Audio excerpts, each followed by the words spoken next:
నెల్లూరు జిల్లా మనుబోలు మండలం కాగితాలపూరు దర్గా వద్ద మొహరం వేడుకలను అత్యంత ఘనంగా నిర్వహించారు. కార్యక్రమాల్లో భాగంగా ముస్లింలు మాతంను అంటే బ్లేడ్లు ఎదపై కొట్టుకోవడం భక్తి పారవస్యాన్ని నింపింది. చిన్న పెద్ద తేడా లేకుండా ముస్లింలు ప్రార్థనలు చేస్తూ కత్తులు బ్లేడ్లతో గుండెలపై వీపుపై హత్తుకున్నారు. ఇలా చేయడంతో దర్గా ప్రాంగణమంతా రక్తంతో తడిసి మొద్దైంది. మొహరం 10 రోజుల ముందు నుంచే దర్గాలో పీర్లను కొలువుదీర్చుతారు. అప్పటి నుంచి షియాలు ఉపవాసాలు ఉంటూ 10 రోజులు సంతాప దినాలుగా పాటించారు. నల్ల వస్త్రాలు ధరించి మొహరం నాడు కన్నీరు పెడుతూ దీనంగా ప్రార్థనలు చేశారు. ఈ కార్యక్రమాల్లో పాల్గొనేందుకు విజయవాడ, విశాఖపట్నం, హైదరాబాద్, చెన్నై వంటి నగరాలతో పాటు కేరళ, కర్ణాటక రాష్ట్రాల నుంచి కూడా ముస్లింలు భారీగా తరలివచ్చారు. మాతంను తిలకించేందుకు చుట్టుపక్కల గ్రామాల వారు వందల సంఖ్యలో చేరుకున్నారు.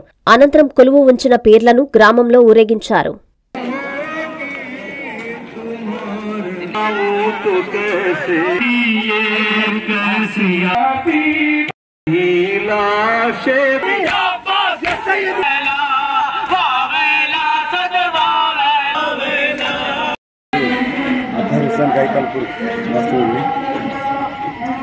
మొహరం అనేది మొట్టమొదటిగా ఇది పండగ కాదు అనేది గమనించాలి. క్రీస్తు శకం 680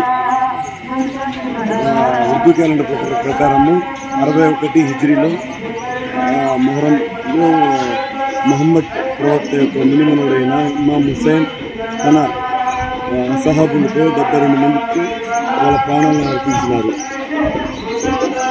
అప్పట్లో ఈరోజు ఉగ్రవాదం అనేది ఏదైతే ప్రపంచంలో ఉన్నదో ఆ ఉగ్రవాదానికి స్థాపకుడు యజీద్ అనే దుర్మార్గుడు. ఒకవేళ ఆ రోజుల్లో ఇమాం హుస్సేన్ తన ప్రాణాలను అర్పించి ఉండకపోయినట్టయితే యజీద్ అనే వ్యక్తి ఉగ్రవాదాన్ని ప్రపంచానికి పరిచయం చేసి ఇస్లాం ఈరోజు ఏదైతే ఇస్లాం ఉన్నదో ఇది కాదు, ఏదైతే ఐఎస్ఐఎస్ అనే ఇస్లాం అని వాళ్ళు భావిస్తున్నారో ఆ ఇస్లాం ఉండేది. ఐఎస్ఎస్ వేరు, మన ప్రజెంట్ ఇస్లాం వేరు. ఇస్లాం అనేది చాలా సున్నితమైనది. అహింస అనేది ఇస్లాంలోనే ఉంది. ఖురాన్లో ఎక్కువ సందర్భాల్లో అహింస గురించి మాట్లాడున్నారు. ఇక్కడ యజీద్ అనే వ్యక్తి గెలుపు, తను ఇమాం హుస్సేన్ యొక్క ఓటమి, మొత్తం ఇస్లాం యొక్క విజయం. రాష్ట్ర వ్యాప్తంగా